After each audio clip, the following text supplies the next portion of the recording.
అజాగ్రత్తగా ఉంటే మన ప్రాణాలు గాల్లో పోతాయి.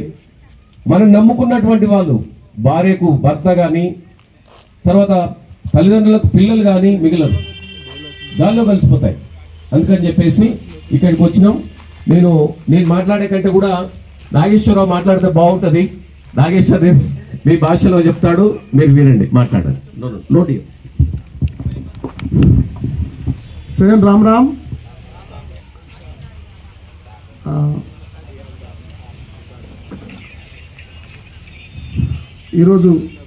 गत अपन सर ग्वारा अब से अपन ग्वार भाई सागटी ग्वारा बात करा पे होता हमारे सारे కూడా అర్థమవును కదా.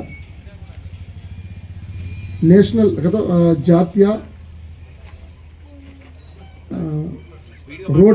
రోడ్ భద్రతా వార్షికోత్సవం కానీ మీనా భరో ఈ प्रोग्राम घाले इंदुलो भागंगा आज गत एक महीना की हमसे स्कूल तरह कॉलेज से जाने का कार्यक्रम कर रहे स्पेशल गा हमारे सार तांडा किस्म का तो अपन नेशनल हाईवे को दग्गर से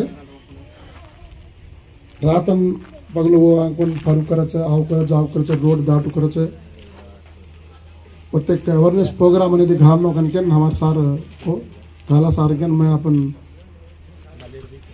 धनराज गोड रूप सिंह ने फोन करेगा तो ये रोज कहेगा तो डे में अपन से काम है ना एवढी जावे अब काय पण जरा सांजेरी काय पण से काम करने घरे मणंग आ కాబట్టి घरे प्राव కాబట్టి ఈ కార్యక్రమాన్ని अपन ఈవినింగ్ గాలే సార్ को जो प्रति मनुष्य अपन दाढ़ी रोडे पर कंपलसरी पुलिस काम रहते चिजा कहीं अपने जैसे कहीं हॉस्पिटल कहीं जाना होता कहीं सुस्ती हुआ तो हॉस्पिटल जाना होता रोड जाऊँ कहीं को आटो लेन जाना ఇలా हड़ाहुड़िया रसे काबट्टी ఈ रोड जावजन आवजन कहीं जाग्रत्त लेवनो अने दानि विषय अबे కొన్ని గతంలో జరిగిన ఇన్సిడెంట్స్ అదే విధంగా प्रिकाशन का तो जाग्रता को पूरे अने दानी विषय एक रील एंड रियल कैमरा और दो ही नब्बे दिखा से तरह सरदा का किस्म का तो रियल बनो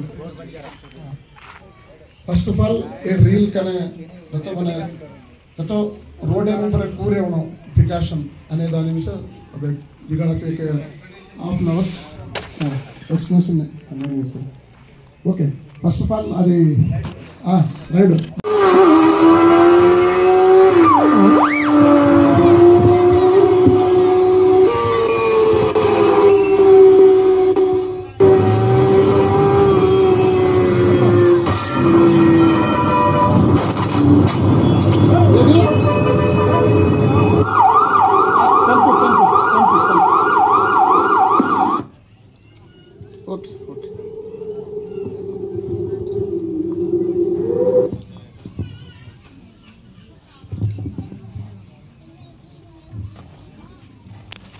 एक कार्टून एक डिटेल्स हो अपन दाढ़ी नित्यम घराते बाहर निकल जना घरवाला निकल जना अपन चिचा पर ये कहीं रद्दो को कच्चे कोई संदर्भ अपन क्षेम जा लाभ आकन के अपन घर केन मेले से और उद्देश्य ऑफिस जा रहा ना बैग अर्जेंट कनकना और ग्वानी बैग दिनी बेटी एदुरुगा हेलमेट लाई हेलमेट लातो मन अर्जेंट गा जाओ हेलमेट अवसर चनिकन रोड पर go speed driving helmet without helmet accident आगी रोड पर मातो पूरा मरगु कदंगा तो आसवारे हेलमेट चाना important two wheeler cycle motor घराती काड़तो मा ए अत्तस गदा रोड कनकन क्लियर चनी कंपलसरी हेलमेट ధరించని బార్ నికొన్నాం నెక్స్ట్ వీడియో చూపించే ఒక వ్యక్తి టూ వీలర్ మీద వస్తాడు కింద పడిపోతాడు ఫస్ట్ వెహికల్ పడ్డప్పుడు హెల్మెట్ ఉంటుంది ఆయన కింద పడిపోతాడు హెల్మెట్ మళ్ళీ వెహికల్ పై కరెంట్ స్తంభానికి డాష్ ఇస్తుంది కరెంట్ స్తంభం కూడా పడిపోద్ది అప్పుడు అంటే ఆయన చూడు అక్కడ రెండు ప్రమాదాలు తప్పించుకుండు అంటే అది బికాజ్ హెల్మెట్ అదే సమయంలో హెల్మెట్ లేకపోతే ఫస్ట్ ఆఫ్ ఆల్ ఇక్కడ పడ్డప్పుడు ఆయన హెడ్ ఇంజరీ తలకాయ పగిలి చనిపోయేది. అయినా కూడా రెండోసారి అంటే ఆయన భగవంతుడు చూడు అంటే ఆడ కాపాడించి భగవంతుడు కాదు, ఓన్లీ హెల్మెట్ పడింది. మరి ఇప్పుడు మరి హెల్మెట్ వల్ల మనకు ఉపయోగం ఉన్నట్టా లేనట? ఉన్నట్టా లేనట? మరి ఎంతమంది వాడుతున్నారు హెల్మెట్? మరి మీలో ఇప్పుడు బండి మీద పోయేటప్పుడు ఎవరు బండి నడిపేటోళ్ళు ఒక్కరే కదా పెట్టుకునేది, ఇద్దరికి అవసరం లేదు కదా. బండి మీద ఎంతమంది వెళ్ళొచ్చు మనము? ఎంతమంది పోవాలి? మనం ఎంతమంది పోతున్నాం చెప్పండి. ఇప్పుడు 3 4 ఇంకా పక్కన ఎవరైనా హెల్ప్ అడిగితే అరే నన్ను కూడా తీసుకోపోండి, ఆయన కూడా ఎక్కించుకొని పోతాం ఎట్లోలాగా ఇబ్బంది పడి. బండి డిజైన్ చేసింది ఇద్దరి కోసమే. బండి మీద ఇద్దరికంటే ఎక్కువ ప్రయాణం చేయకూడదు. మన దగ్గర జరుగుతున్న రోడ్డు ప్రమాదాల్లో ఎక్కువ చనిపోయే వాళ్ళు ఎవరంటే 2 వీలర్ మీద వెళ్తున్న వాళ్ళు ఫస్ట్ ప్లేస్లో ఉన్నారు. పోయిన సంవత్సరం మనకు 1,68,500 మంది చనిపోయినారు. మొత్తం యాక్సిడెంట్లు వచ్చేసి 4,50,000 పైన మన ఇండియాలో. అందులో 72,000 మంది 2 వీలర్ వాళ్ళు చనిపోయినారు. అంటే ఆ బండి అంత డేంజర్ అది. కానీ మనం ఏం చేస్తాం, మన దగ్గర మన ఇంట్లో ప్రతి ఒక్కరు అదే బండి నడిపిస్తారు, పిల్లల కాడ నుంచి పెద్దల దాకా. కాబట్టి ఇప్పటి నుంచి దయచేసి మీరు బండి మీద ఎప్పుడు వెళ్ళినా సరే బండి నడిపే వ్యక్తి హెల్మెట్ పెట్టుకోవాలి, వెనుక కూర్చున్న వ్యక్తి కూడా హెల్మెట్ కంపల్సరీ పెట్టుకోవాలి. ఎటువంటి హెల్మెట్ పెట్టుకోవాలంటే ISA మార్కున ఫుల్ హెల్మెట్ పెట్టుకోవాలి. కింద క్లిప్ని స్ట్రాప్ అంటాం, అది కూడా ఖచ్చితంగా చేసి ఉండాలి. చాలా మంది చేసే పొరపాటు ఏంటంటే హెల్మెట్ పెట్టుకున్న తర్వాత క్లిప్ అనేది పెట్టుకోరు. ఒకసారి చూడండి, ఆ క్లిప్ లేకపోతే మనకు ప్రమాదం జరిగిన తర్వాత అది ఏమి చూసారు కదా. ఈ విధమైన హెల్మెట్లు దయచేసి ఎవరు కూడా పెట్టుకోవద్దు. కంపల్సరీ పెట్టుకున్న తర్వాత స్ట్రాప్ అనేది పెట్టుకోవాలి. ఎంతమంది పెట్టుకోవాలి హెల్మెట్? మన గవర్నమెంట్ రూల్ ఏముంది అంటే 4 సంవత్సరాలు దాటిన పిల్లలు ఎవరైతే బండి మీద ఎక్కుతారో వాళ్ళకు కూడా కంపల్సరీ హెల్మెట్ పెట్టాలని ఉంది. 6 సంవత్సరాలు దాటిన తర్వాత బండి మీద 3 ప్రయాణం చేయడానికి లేదు. కాబట్టి ఇన్ని రోజులు ఏదో పొరపాటు జరిగింది, ఇక మీద అటువంటి జరగకుండా జాగ్రత్త పడండి. లేదు అంటే ఏదైనా ప్రమాదం జరిగిన తర్వాత మనిషి పరిస్థితి ఈ విధంగా ఉంటుంది. తర్వాత మనం కాపాడాలన్నా కాపాడలేం, ఎన్ని డబ్బులున్నా ఉపయోగం లేదు. కాబట్టి ప్రమాదం జరగడానికంటే ముందే మనం జాగ్రత్త పడాలి. వాడతారు అందరూ కూడా హెల్మెట్? ఇప్పటి నుంచి తీసుకుంటారు అందరు కూడా? పిల్లలు మీరు కూడా, పిల్లలకు కూడా ఖచ్చితంగా వాడతారు అందరు కూడా? సౌండ్ వస్తలేదు ఇంకా. అమ్మ మీరు కూడా, మీకు కూడా చాలా ముఖ్యం. మీ వాళ్ళెంబడి బండి మీద పోతారు కదా, ఆయన పెట్టుకుంటే ఆయన సేఫ్గా ఉంటాడు. మరి మీ సేఫ్టీ ఎవరు చూడాలి? కాబట్టి మీరు కూడా ఖచ్చితంగా హెల్మెట్ కొంటేనే బండి మీద పోవాలి, లేదంటే పోకూడదు. అవి ఫోటోలు పెట్టి ఒకటి 2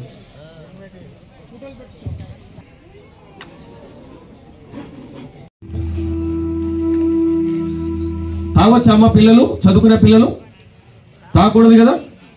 మనం కూడా వార్నింగ్ ఇస్తుండాలి. పెద్దలందరూ కూడా ఇళ్ళల్లో మనం పెద్దలు తాగితే పిల్లలు కూడా ఏం చేస్తారు, మనం పెద్దల చాటున ఎప్పుడూ పోయి అమ్మకో తెలియకుండా ఏం చేస్తారు, తాగుతారు. ఇంట్లో తాగడం అనే అలవాటు అనేది లేకుంటే మన పిల్లలు కూడా జాగ్రత్తగా తాగుకుంటుంటారు. Right, next. ఇది దీంట్లో చూడండి అమ్మా, ఇది షాద్ నగర్ ఎవరున్నారు ఇక్కడ? వచ్చిండు మామ, వాళ్ళ మామ వస్తే మామ వచ్చిండ్రా ఛాయ్ పెడదాము పాలు దేరా అని చెప్పేస్తే ఆ పిల్లగాడు ఏమన్నాడు, అమ్మ బండి ఉంది కదా బండి కీసి ఏమన్నాడు. బండి కీసి తీసుకొని పక్క సందులోకి పోయి 2 పోరగాలని మళ్ళీ ఎక్కించుకున్నాడు. వెనక ఎక్కించుకొని ఉన్నోడు ఉండాలన్నా మళ్ళీ చేసి స్పీడ్గా వెళ్ళిండు. వెళ్తూ మళ్ళీ సెల్ఫీ తీసుకుంటూ ఉన్నాడు. సెల్ఫీ తీసుకుంటుంటే సడన్గా ఒక ట్రాక్టర్ అడ్డం వచ్చింది. చూడండి,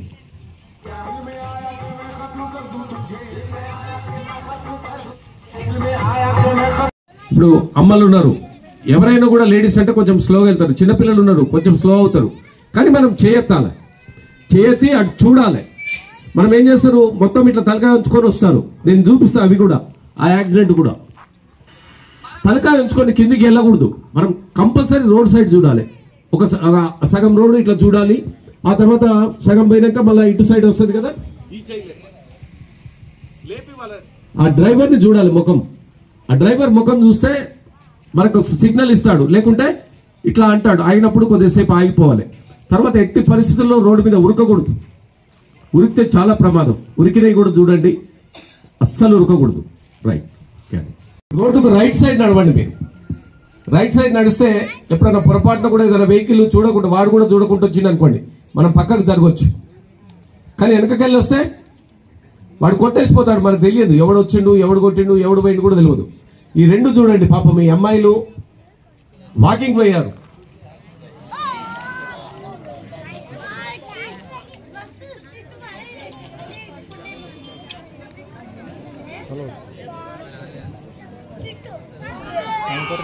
తర్వాత ఇంకోటి కూడా చూపించు. ఇది పొలాల దగ్గర మనము ఈ అమ్మలు చూడు, ఇద్దరు కూడా పొలాలకు పోతున్నారు.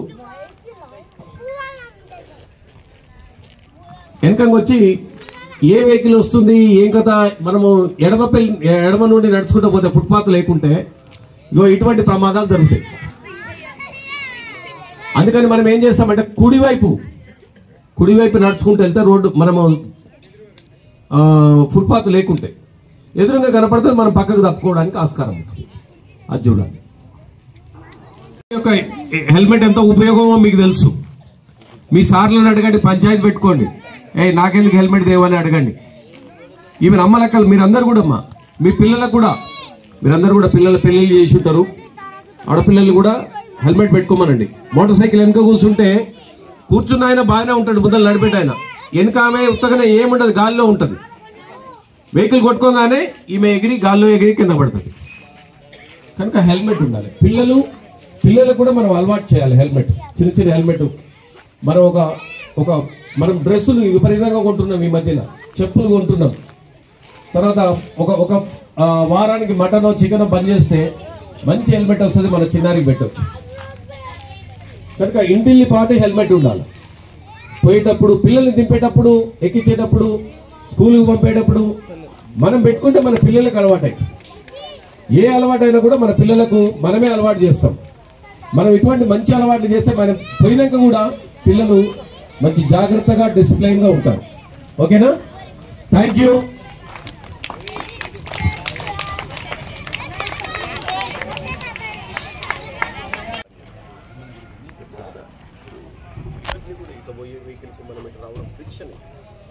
ఫిక్షన్లో మనకు నెంబర్ ఆఫ్ యాక్సిడెంట్స్ అయితే కూడా బతుకమ్మ అందుకని ఫిక్షన్